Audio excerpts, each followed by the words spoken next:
and welcome to another episode of the It's Just a Hill Cycling Podcast. I am John Stenning, and in just a bit, I will be joined with my fellow It's Just a Hill members and former guests of this very podcast, Adam and Ryan, for another Roundtable Roundup episode. We're talking head units, we're talking eating before training, we're talking about a bunch of different stuff. Tangents are welcome on this show, so check that out in just a bit. Before we get there, I would like to remind everyone about the It's Just a Hill Winter Bike League. We're halfway through. 3 stages are done, 3 stages to go. The next stage is on the calendar for Sunday, February 25th.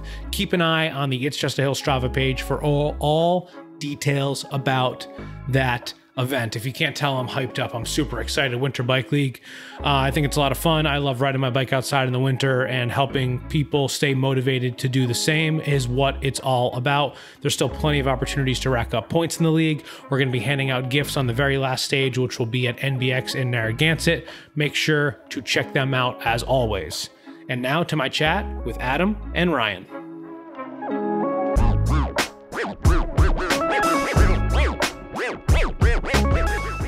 Hello and welcome to the show, Adam and Ryan. Gentlemen, welcome. Thank you for coming. Hey guys, thanks for having us. Big snowstorm out there. Anyone get out in the snow? Ryan, I think I saw you you were doing some sledding. Just you by yourself, right? Yeah, just me. No, Kieran and I had we were like first tracks today out there. Is that close to home? Yeah, it's actually right across the street from the house I grew up in over in East Greenwich, Academy Field. Nice. Yeah. I love a good sledding spot. You know, you think of places when you were a kid that are great. Yeah, I don't know any others, honestly. Parking lot. Oh no, that's the one. That's the one. Yeah. Yeah. I still go every year. I don't have a kid. I go sledding when there's enough snow. Did you go sledding today? Not today, but later this week, I'm sure I'll go. Did you guys ever go out? Friends? Yeah, me and some buddies go. You go to Durfee Hill up on 94 in Gloucester, and it's a pretty good hill. God, it's such a Rhode Island sentence. What were you saying, Ryan? Did we what? Did you guys ever go out to like the sand dunes off of like Division Road? That was like the Mecca. Big River area, yeah. Yes. Yeah, Big River, right. The sand dunes over at Big River, yes. I grew up in Coventry. Those are those are legendary because there's all different, there's multiple different hills too that you can hit. Some are fast, some are icy, depending on which way they're facing, like the ones that would melt a little bit more would get really icy. Ooh. I lived over there in West Greenwich for a year, maybe like 5 years ago, at the townhouses across 95, like Center New England Boulevard. And me and my buddy, during one storm, we had like an 18-inch storm or something. We took my like literal downhill skis and we just went to one of the dunes and we just hike up, ski like a 10-second run down, hike up, ski. Yeah. So you're just like walking up in big awkward boots? Yeah. Yep. Wow. Yeah, that's a great spot. That's on Division Road. I think it's Division Road, right? It's like Hopkins and Division intersection. Yeah. It's a great spot over there. Yeah, legendary. There's some reason that's why Arcadia and Big River are so sandy. Why is there so much sand in that one area? It doesn't look like it belongs in Rhode Island right there. No, it's a very non-Rhode Island. It's really sandy, and they do jumps and stuff. Yeah, it's fun. All right, well, we've got a couple of current events before we get into our roundtable discussion. Are you guys familiar with KMC? KMC, they make a lot of chains. They're making cassettes now. Did you guys see this? I've owned some KMC chains before, and I'm curious if you guys have ever messed around with KMC chains or basically ever buy stuff that isn't like Shimano or SRAM to go with that like said drivetrain. You know what I mean? Pretty sure every mountain bike I own has a KMC chain on it, actually. Yeah. Oh, it does? Yeah. They're Ryan, good. I like mess them. with KMC? Yeah, me too. No, I'm I stick to what I know. Like I'm the guy that has to call someone like Adam, like when I'm buying a bike part, to see if it's like compatible with my, the parts I have. Like I don't venture out into, third party. Just too intimidating? Too intimidating. I don't know, and I'll end up returning 3 things before I have the right part. Sure. Yeah, I mean, I think KMC chains are pretty good. The first KMC chain I bought was gold, so that was nice. It was like 11 speed, probably SRAM, like 11 speed chain. Solid. Now they're making cassettes. That's solid. The cool thing is you can get the colored chains from them, and they're not like eye-wateringly expensive in comparison to maybe like some of the SRAM ones. I think they're a good budget alternative. I've never had a failure or an issue with any of them that I've used. Yeah, me either. They have different, they have some that have hollow pins that might be a little bit lighter. They have the more reasonably priced ones that might be like 30 or 40 bucks for a chain. So not terrible. How about the pricing on the cassettes? Where are they coming in? I think the first one starts at 42 bucks, which isn't bad. They go from 11 speed all the way down to 8 speed, which is, decent. I've run like Garbaruk cassettes before on my stuff. I have a Sunrace cassette on my trainer. But I think it's nice to that another brand is like coming in and producing cassettes, because a lot of the time when it's just like those big name brands, they can sort of just control what the pricing is, and maybe this will help drive pricing down. The React cassette range options are around 65 bucks, actually 65 for these. I'm assuming they use the HG, like the classic free hub body that everything used before XD and XDR. Yeah. This is a Shimano HG free hub body. That's the only thing that they work with, but it goes from 11 speed to 50 tooth. 10 speed has an 1142 tooth. So, decently big, like those Garbaruk cassette, one of the ones I have on my gravel bike, so it's nice to be able to do that. They claim to be beefier and like shift smoother, but that's all just like buzzword jargon, I feel like. But interesting. I like KMC enough, to maybe check one of these cassettes out in the future. I bet it works better with the KMC chain. Would we assume so? Yeah, probably. I bet it's a great trainer cassette. I would think if you have a direct drive trainer and you need a spare, that sounds like who cares about the weight? That's a great price. Oh yeah. Yeah. That's why I have a Sunrace one or Sun Tour or whatever. I'm down to the money. Yeah, that's great. Okay, and one other thing, this is, another link that I saw, I think it was on Road CC, just like the last one. Electric mini pumps. You guys ever messed with electric mini pumps? There's a new one on the market, and it got me thinking a little bit about using these. Ryan, you're shaking your head no. Adam, ever use an electric mini pump? I've only seen them used from Jeremy, but I've never used them myself. That day? Yeah. All three of us were there? Yeah. Probably that was the the last day time. my seat post was slipping. Remember that? Yeah, your seat post is slipping? Yeah. And okay, so it was Jeremy that got a flat, is that right? Yep. And he used his mini pump. Do we remember how well it was working? It was bad. I remember thinking it was bad. No, it was like a 15-minute change. It's slow. It's slow. Okay.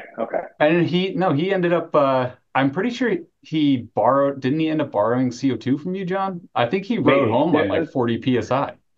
Yeah, that's the thing. I mean, I'm not trying to like harp on Jeremy here. I'm literally just curious because I do think it's like a viable option, right? Or I mean, at least it should be a viable option. We talk about using CO2 cartridges. Those are obviously like expendable and like wasteful in a way, right? I myself carry CO2, but I also carry a mini pump with me after my tragic double flat at Overland. I have not left the house without a mini pump ever since. But it's nice. Like this one that's on Kickstarter, you just set it from 0 to 120 PSI and it will just automatically go like you can at Cumberland Farms when you're putting air in your car tires. So I think that's nice, but really like, does it actually work? I think is the main question because it's a small motor. Yeah. I didn't look into that one specifically. I know they do make some mountain bike ones, but it seems to be a more road oriented thing. You just have less volume. It's not practical to have a mountain bike one because the battery life you would need to fill the volume of a mountain bike tire would take forever. So I always have a pump.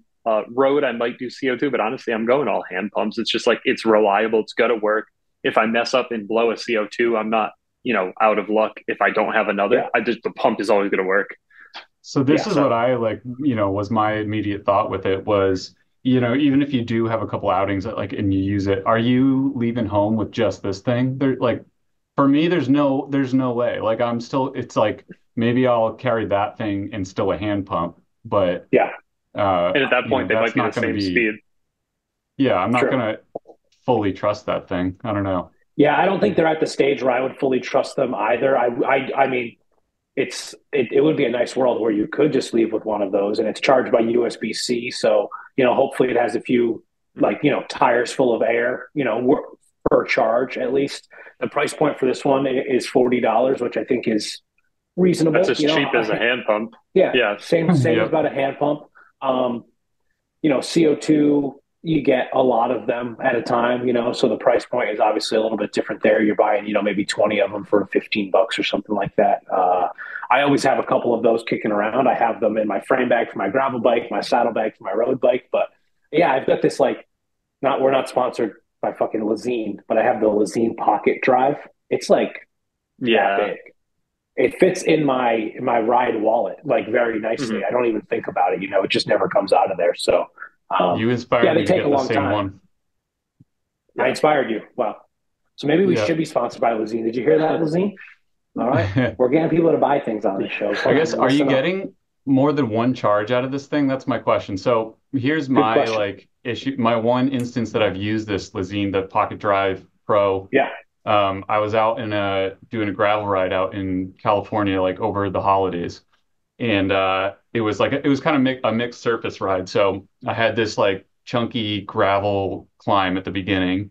And I really aired down like kind of aggressively for it because I knew I had the hand pump and I was gonna hit it with the hand pump when I got to the top of the climb. So issue I had was, it's one of these screw-on Presta-Valve deals. Did it take your core with it? I pulled my valve core out. Yeah, like so it took me, 10 minutes and 5 different tries of screwing this thing on to get the valve core to stick. So if I have this, this pump with me and I'm only getting, one shot, like a CO2 or something, and it looked like it was one of these screw-on Presta deals, that makes me nervous.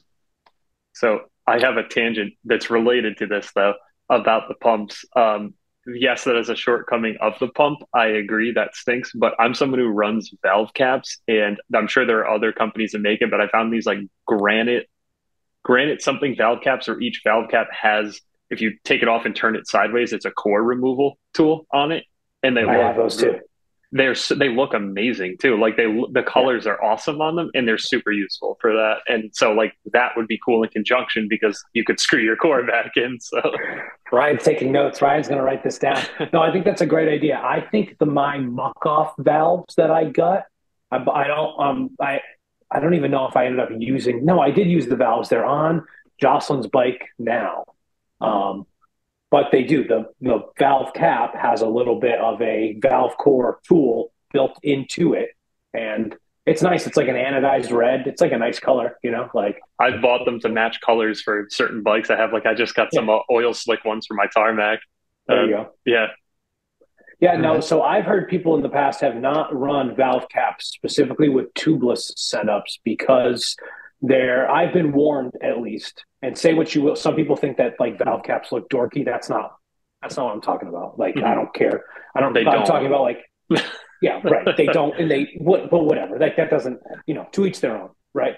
But like, is there a world where you're using a specific type of sealant that might leak through the valve core itself and cause the valve cap to adhere?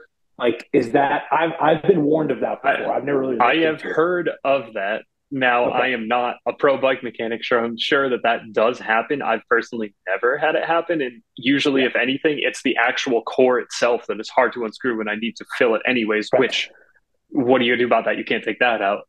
So, so I've never had my cap stick on. It also is like the better caps, like those granite, whatever ones I found, like they have good, like knurled grips to them. So like I could probably, if I was wearing a glove, it would be no issue. But I've never had that happen. Yeah. Yeah, interesting. I'm not really seeing, by quickly looking at this Kickstarter, how many times under full power it can inflate 2 700 by 25, which, let's be honest, those tires aren't wide enough if you're asking me. So from 1.5. 0 to 80 psi. So, I personally run 30s at about 68 and 65 psi on my road bike, tubeless. So technically, it seems like maybe it could fill 2 of those to about 60. I don't know.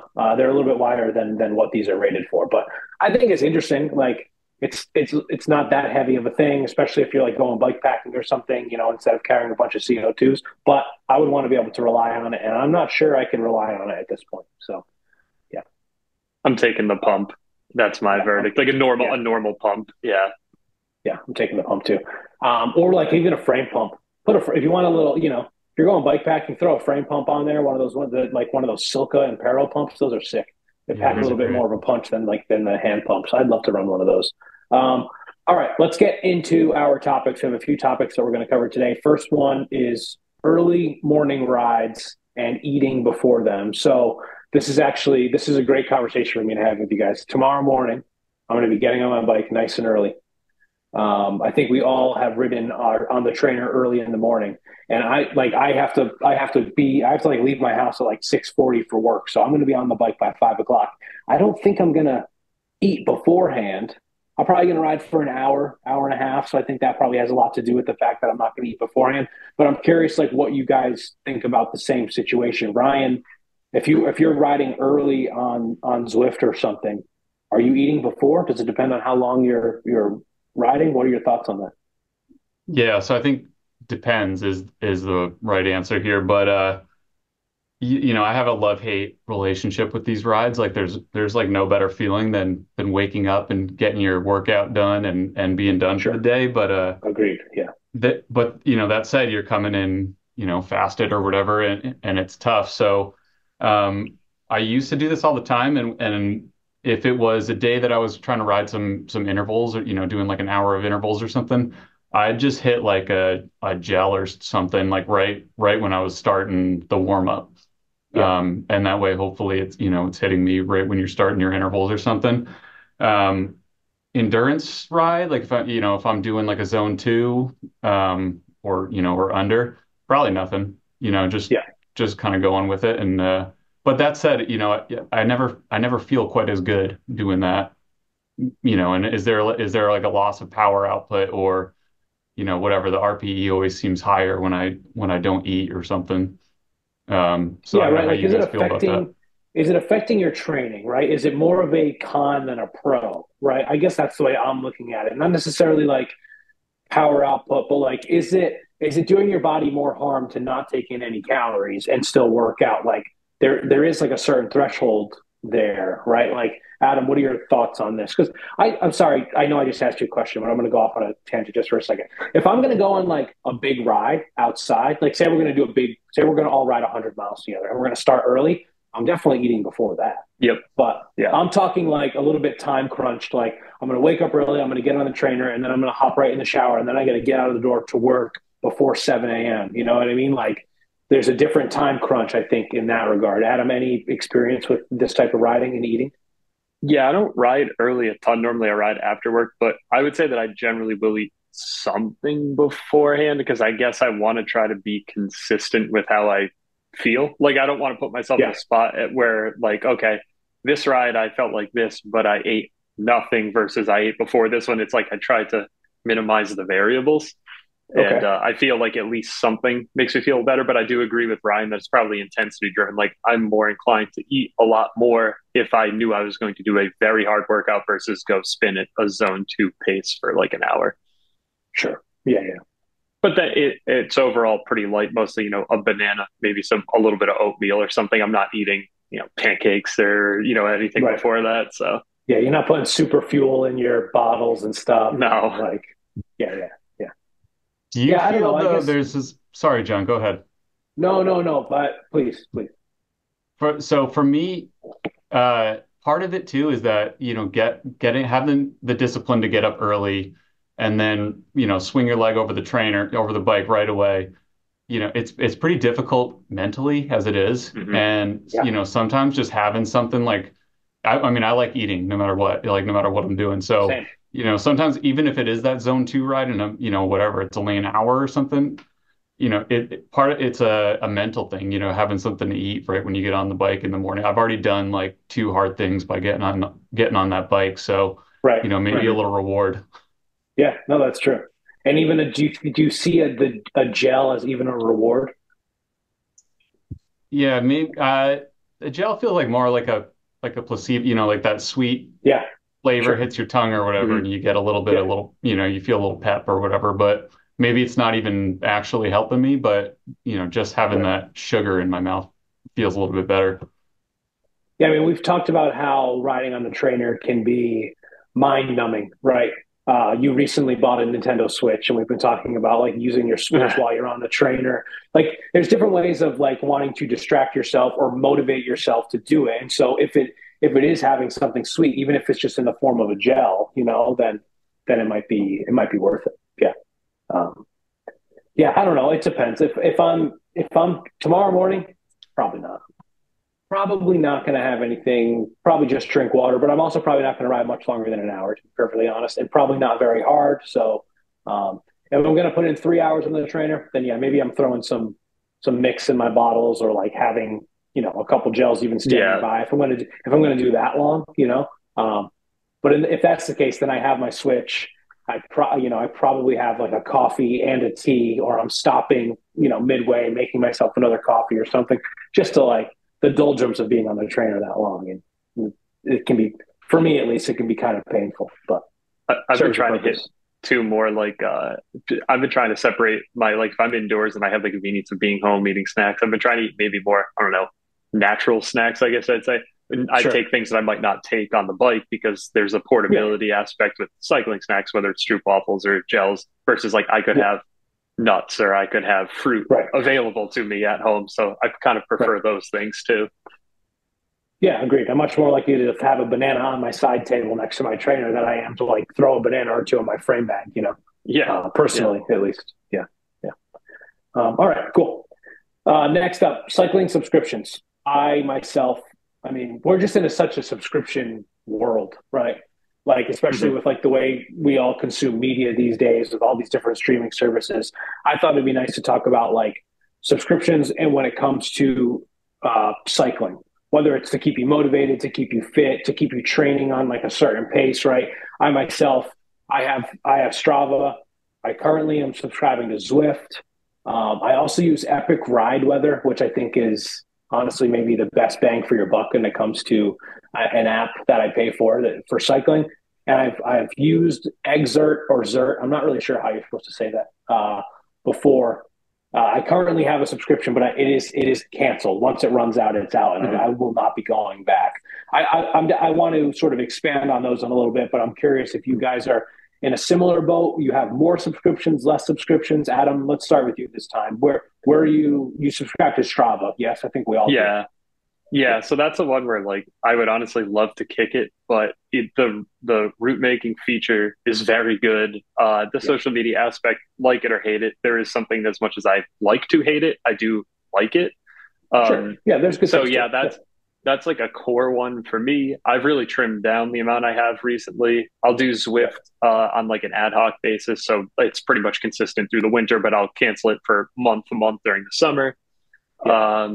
And then I used to have Trailforks for mountain biking, which is a fantastic app. It's great for showing trails, but Garmin has Trailforks maps built into the head unit, so I don't need that because I can make routes on the desktop before I go. I had Whoop before. I canceled that because I prefer to use a Garmin watch and body battery and all that. Yeah, I've used Training Peaks, but I don't have a subscription. I just like it because it's a cool place to store all my data for calendar and see my TSS for the week, especially as I'm getting into more of like learning about self-coaching.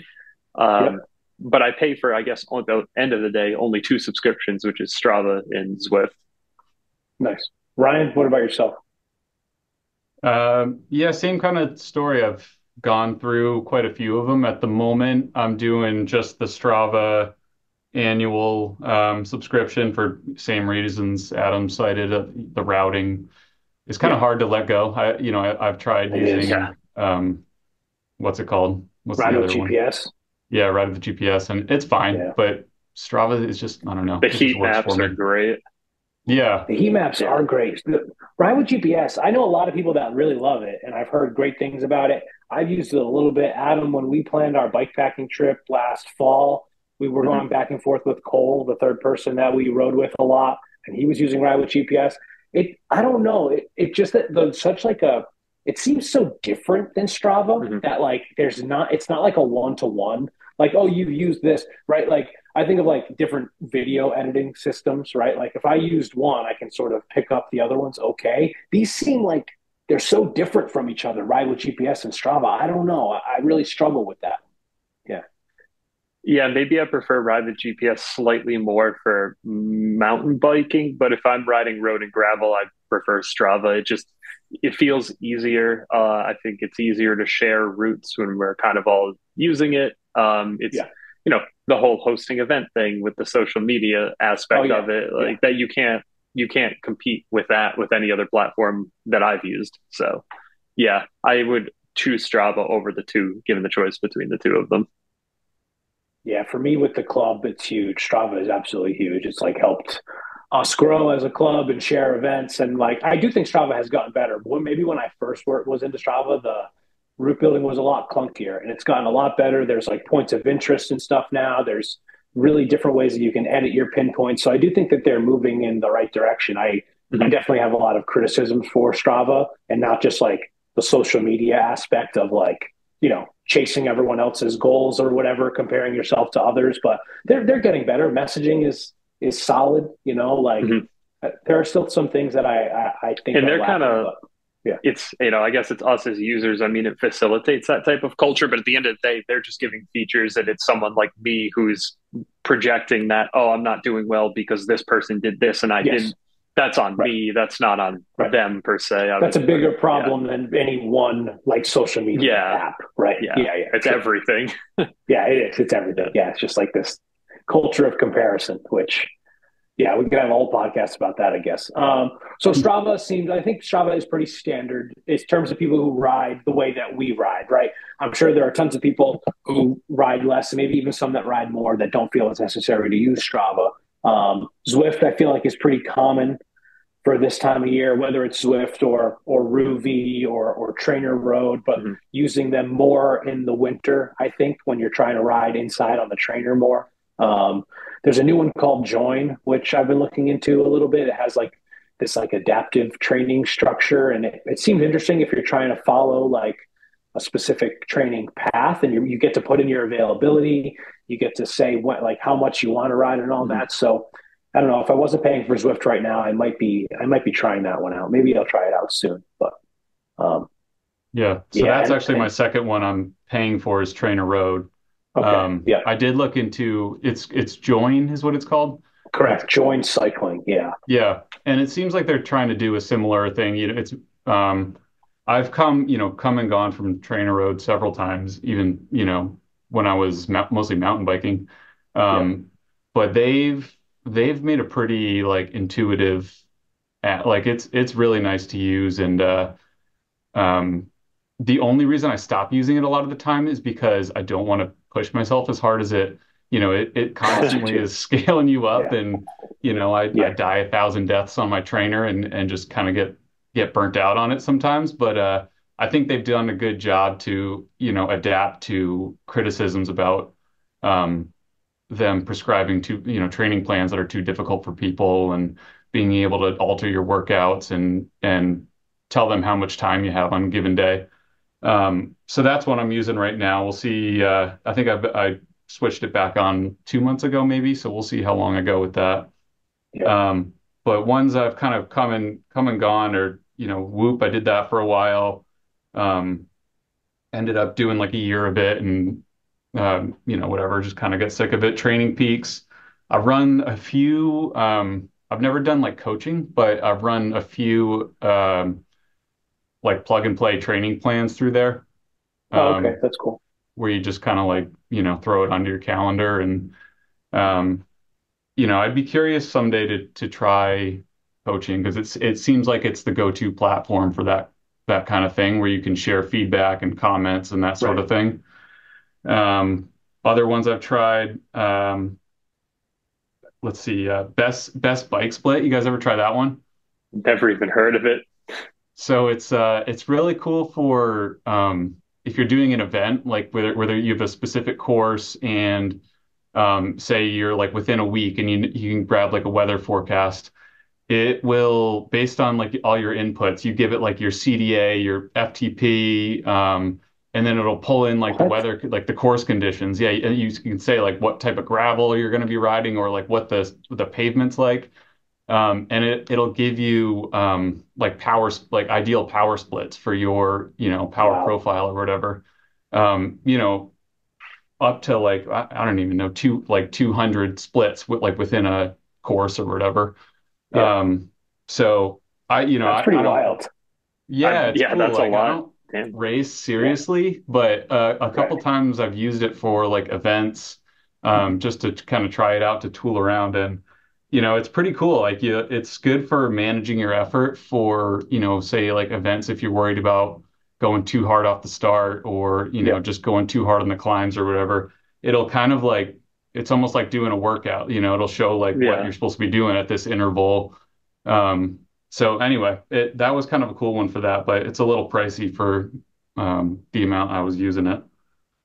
Yeah, I mean, these things start to add up, even if whether you're paying on a yearly basis or a monthly basis, right? I mean, there are just a lot on here. That one seems interesting, though. That one does seem like, I mean, that's like really finite sort of like math and calculations that are being done there. That's As to, like, crazy. That's how you very ride. crazy. Yeah, yeah, yeah. Like that seems pretty intense. I talked about it earlier, Epic Ride Weather, and this is like it's like $12 a year, and I absolutely love it.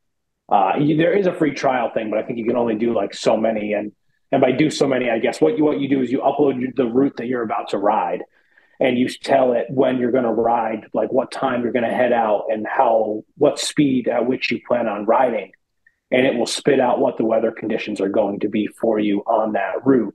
So like if you want to plan something where like, you're leaving at a certain temperature and you're ending like before it gets too hot, or you want a tailwind on the way home, it's like the best app for that. And it syncs with your Strava. You just upload the route and you say like, hey, on Sunday at 9 a.m., we're going to be going in this direction. And this is how the weather's going to like react. It gives you feel like temperature. It gives you wind speed. It gives you like cloud cover and all that sort of stuff. I think it's a really neat app, and it's very reasonably priced. Yeah, that's super cheap. That's like a Yeah. monthly for what most other things are, Yeah. per month. Right. So, Right. And maybe you're not getting the same benefits as like specific training, but if you ride outside a ton, then it's pretty nice. Like, hey, you're gonna feel good about having a tailwind, or like, hey, I know the sun. It might be cold when you start, but like within the first hour, the temperature is gonna raise 10 degrees. So like, helps you plan what your wardrobe is gonna be like and all that. And yeah. Oh, I also pay for Max, which now has cycling coverage. But do you guys pay for any ways to like watch cycling? I used to have GCM Plus, rest in peace. But I don't. Nothing otherwise. I don't have Max for cycling. I just happen to have it. That's the HBO app. They just call it Max now. Yeah. That's what I was going to say is GCN Plus was on my, RIP. Don't have it anymore. Yeah, it's a shame. It's a real shame, truly. But all the Italian races are covered on Max. So if you have Max and you live in the United States, you can watch the Italian races there. If not, back to Tiz. Back to Tiz we go to watch shitty streams because they're making it hard for us to watch races. This is, but that's it's a real shame. Okay. One last thing. That feel pretty good covered on subscriptions. Anyone have any other subscriptions they're paying for, or feel like they're paying too much, too little? Does anyone feel like they want to pay more to ride bikes? Yeah. no. No, too expensive. Too expensive. All right. Last thing I want to talk about is your head unit and what you look at. What you look at on your head units while you ride. I have my Garmin in front of me here. Adam has his as well. 69% battery. 69% battery. I use a bunch of different screens. I'm scrolling through them now. I think I have probably 7 or 8 total when I'm riding, but mainly I look at my main screen, which I'm showing right now. This is why you should watch the podcast, not just listen. There are 10 different data fields on here, and those are the things that I'm looking at. That's timer distance, 3-second power, average power, current speed, average speed, feet climbed, current gradient, heart rate, and cadence. Those are the 10 things that I look at. It's quite a lot. I'm not focusing on all of them. Mainly, I'm focusing on the road. I'm not looking at my head unit 100% of the time. But like, that's my main page, and that's what I look at most of the time. I'm curious, what do you guys look at most of the time? Adam, you're looking at yours right now. Are you on your main screen? Yeah, my main data screen here, which I can't say that I use a lot. It's pretty simple. Timer, cadence, 3-second power, heart rate, my average power, and then when my next waypoint, my next turn are, in case I'm routing and I don't have that. It's just a mileage marker. Honestly, as simple as it is, I spend most of my time, especially gravel mountain bike, on this screen, which is just the map, my 3-second power, and my heart rate. Nice. I think that's nice and simple. I like that. Ryan, what do you usually look at when you're looking at your head unit? I've got this little, the 530, which is like my little Nokia brick. It's been with me for 4 years. Yeah. Yeah, I'm pretty simple too. It's like this is what I'm typically looking at and I'll kind of go, I have like two profiles I use. Like this is like my normal, like whatever road ride profile, and main screen is just a elapsed time, 3 second power, speed, cadence, heart rate. I throw my TSS up there, Okay. And then a lap power. Yep. And then I'm usually cycling through that, and then map with 3 second power and heart rate. Wow. Same as you, Adam. Map with 3 second power and heart rate. It's Yeah, just simple, and it's like because you get the directions from the map. Obviously, with the new Garmin screens, especially the map is massive, which is great. Right. And then to me, the only other things in that moment that I care about are just how hard I'm going in the two metrics, to depict that, yeah. or power And and then I heart do rate. keep a summary screen. Do you have one of these like where, so like my total or my average speed, my total ascent, average heart rate, Oh, average okay. power. So on a third screen, I have all those like things that are sort of aggregated. Right. It's I more like a don't. cumulative screen. That's interesting. I like that. Like here's Yeah, your overall stats. Yeah. right. Like I kind of like. go ahead. Yeah, I have like an extra that a distance I throw it on here because I don't even care about it in my main screen, but I kind of have my more like, I guess, I don't know if you want to categorize it as environmental, or it's like time of day, sunrise, sunset, and temperature Yep. on it. Yep. More useful for bike packing really than most things. But Yeah. Wow. I'm scrolling through all eight of my second screen is like all power stuff. So it's like my max power, my 3 second power, my average, the calories burnt. That also Uh-huh. has TSS score on it, my normalized power, and then my so average watts per kilogram and what zone I'm currently in.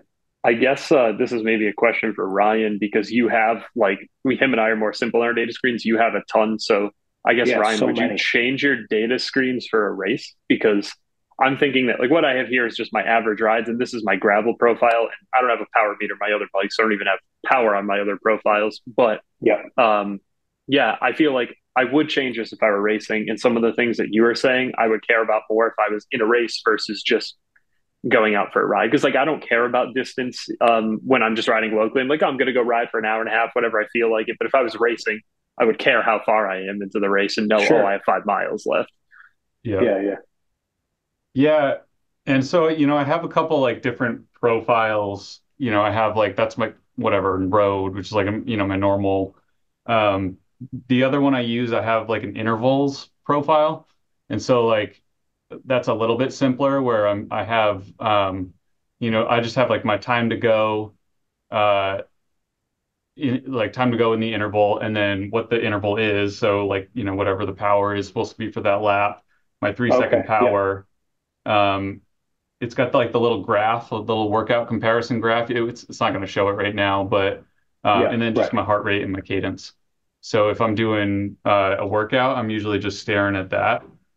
But for like a race for me, that's so seldom that like Sure. I don't really have a dedicated profile for it. Or like Yeah, when I do events, I'm not racing for like, podium or something. It's like I'm usually just out there to have a good time and have a big day or something. So I usually want to look at the same stuff. Yeah, I've got one with laps and power and stuff, like when I'm doing intervals. Um, I think I think when I race or when I do like harder rides, especially like with other people, which is kind of how I think of like a race or a big event, I'm focusing on the map because I don't want to, if I'm it's a racing, I turn. definitely don't want to miss a turn. And if you're with a big group of people, especially if you're out front, I don't want to be the one that's responsible for missing a turn or like be the only one to miss a turn. You know what I mean? Like Hmm.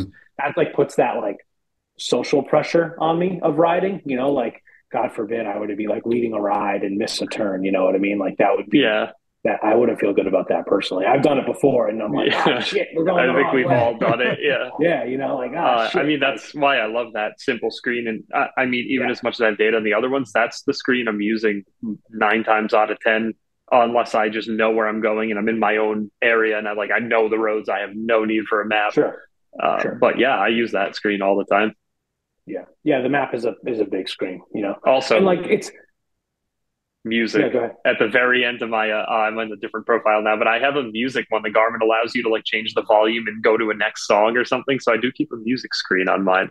And that music is streaming from your Garmin, or it's streaming from what I phone? have on my phone. Like when this is going, it'll show music on my phone, what song is playing, and I can skip, pause, or change the volume at the slider on the top. You're kind of blowing my mind right now. I have the same head unit as you. I didn't know you could do that. And so that's just as long as it's hooked up to your phone and synced to your phone, it shows what's playing on there. Yeah. And I mean, I know that if you're wearing AirPods, you can do, the double click, but changing the volume is nice on that. You have a slider, which is a little bit more difficult. Yeah. Normally I'm finding where my phone is in my back pocket and I'm clicking the right spot, but it'd be a lot nicer just to have that on my head unit. I'm going to look into that once we're done recording here. That's good to know. I didn't know that. So I guess a head unit question that's not, it's kind of data field driven and stuff. Now you've had more head units than I've had, like John and maybe yourself, Ryan, I'm not sure, but do you guys feel there are features? You just switched to a Garmin. I just got a Garmin. Do you feel do you care more about maybe the battery life stuff versus features? I know the Carroll offered a lot of features, but kind of where do you sit on the balance of how some head units kind of approach things with battery life versus heavy data fields? Well, I'm in my big battery phase. Okay. This is my big battery phase. I want things with big batteries. Mm-hmm. And I feel like as long as the battery life is good, which is great on my Garmin head unit and it's great on my Garmin watch, then I'm going to gravitate to the data fields that I like. When I first had a Carroll 2 by Hammerhead, they had all of these new things that they were pushing, which I think were great, like the Climber app and all these different things. Garmin has basically just taken those features and integrated them into their own platform. Climber Pro, they're a bigger company, right? They have more capital. They've been around longer. So when a competitor like Carroll that makes or Hammerhead that makes the Carroll 2 comes out with a feature, it's probably a lot easier for Garmin to be like, oh, that's a great idea. Mm-hmm. We're going to sort of integrate it into our own ecosystem, which, I mean, I think that's nice, sort of competing with each other and pushing each other to do different things. I liked my Hammerhead just enough. I think it showed me a lot of the same things, but in different ways than my Garmin. But the battery degraded quite a bit over the course of its lifetime that I had. Like at first it would be solid 12, 16 hours. I wasn't worried if I was going bike packing or doing like, a big 10-hour day of riding where I need like 12, 14 hours of battery life with stops. It wasn't an issue. When I first got it, it quickly became an issue. And I'm glad to have the Garmin now. The battery life is pretty great. I feel like Garmin battery is solid. It's one of their best features, and that's really why I sort of, with help of some of your coercion, Adam. But I think that's why I sort of went to the Garmin ecosystem. I hate saying ecosystem. It's so stupid. But that's why I went to Garmin, and I have absolutely no regrets. That's why, and now that I wear a Garmin watch, I ditched Apple Health, I ditched the Whoop, and now it's all Garmin. So it's all in my Garmin Connect app. All my watch and my head unit sync to the same platform, and it's nice. It's one place to look at everything from sleep, blood oxygen level. I mean, this is stupid and nerdy, and most people might not care about it, but I care about it, and I like looking at it. So, and the products last a long time. I still have my Phoenix 5X watch, which I got in 2017, and it still works fine. And in standby alone, the battery will last 2 or 3 weeks if I'm not tracking activities, which is damn near what it did when I got it. So it's pretty great. So does that satellite accuracy is important for me on GPS for mountain biking particularly, and I find that that's where Garmin has an edge over. Like I had a Wahoo before, and that's a great little head unit, but the GPS accuracy is much better on Garmin. Yeah, I don't find my GPS dropping out very much on Garmin. It would happen on my other ones. I had a Wahoo before I had a Hammerhead. I mean, I think it's important to sort of reassess. I know some people might just be brand loyal and they stick with one thing, and I don't think there's anything wrong with that. But different features come out for something, and I'm going to be like, oh, I'm not opposed to changing my mind on going from Wahoo. Like my dad will be like, you used to have a Wahoo, didn't you? I'm like, yeah, I used to have a Wahoo, but that was 3 or 4 years ago. Now I have a Garmin. I like, Wahoo is, Wahoo's great too, and they do a lot of good other things like their trainers and stuff, so they're all solid options. I think it's good to try the other options. Yeah. All right. I feel pretty good. Do you guys have any other closing statements you want to say before we get out of here? You want to really make a pitch for Garmin to sponsor the podcast or something? I don't think they will, but if they want to, I'm down. Yeah. They just listen, right? They just listen to all podcasts. Yeah. They just use an AI to search all the podcast streams where people say their name multiple times. Yeah. Well, thank you guys both very much. Yeah, Garmin is on. Yeah, they are. Adam, Ryan, yours is a Garmin too, right? Just a smaller unit, a different unit. It is, yeah. And that like speaks to this thing because like, I'm probably like you guys, I like shiny new things, especially, bike stuff. And like this thing has never given me a reason to be like, I want to get something else. Like it just works. Yeah, it's important. Yeah, they don't obsolete their own technology, which is kind of nice. They have new things, but they still feel like they support their older stuff. Yeah, yeah. Battery's still great. And they went to USB-C on the new generation. So, that's a huge thing for me. That was honestly a selling point to go to this one because they finally ditched micro USB. Thank God. Yeah. Yeah, that's a biggie. Yeah, good point too. All right. Thanks, guys. Thank you. Cool. Pleasure talking bikes with you. We'll do it again soon, okay? Yeah, good to see you guys. All right, later. Thanks. Bye. Bye.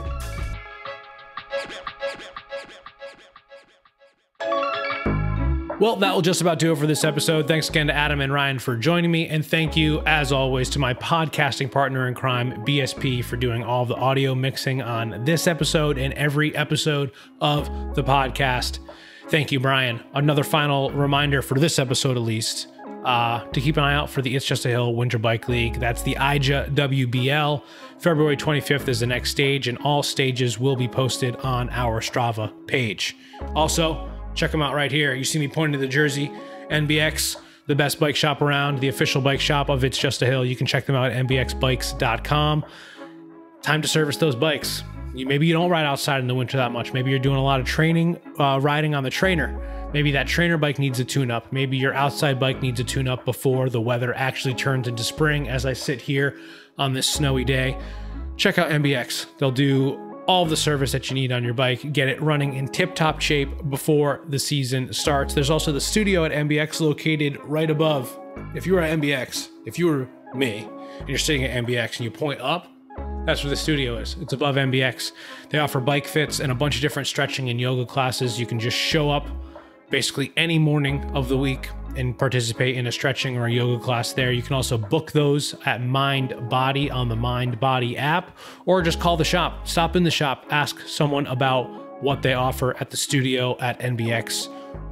We've been doing a lot of these great videos on our Instagram and on NBX's Instagram. We're going to be rolling that out more.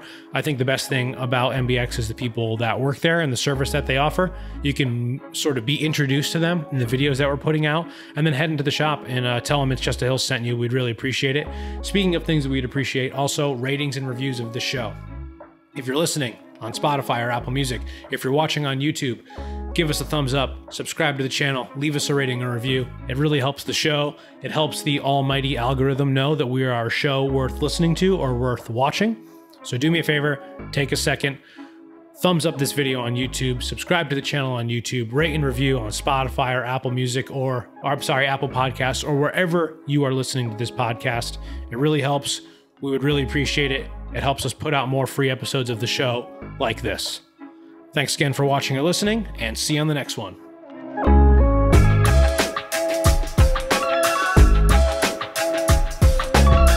We are It's Just a Hill, a cycling club that promotes inclusion, judgment-free, with no gatekeepers. Focused on creating content from behind the handlebars to in the studio, It's Just a Hill is producing videos and podcasts to spread the message that cycling is for everyone. We are focused on reminding everyone that riding your bike can help you overcome any obstacle, because after all, it's just a hill. Decaf left, regular right. Decaf left, regular right. It's very challenging work.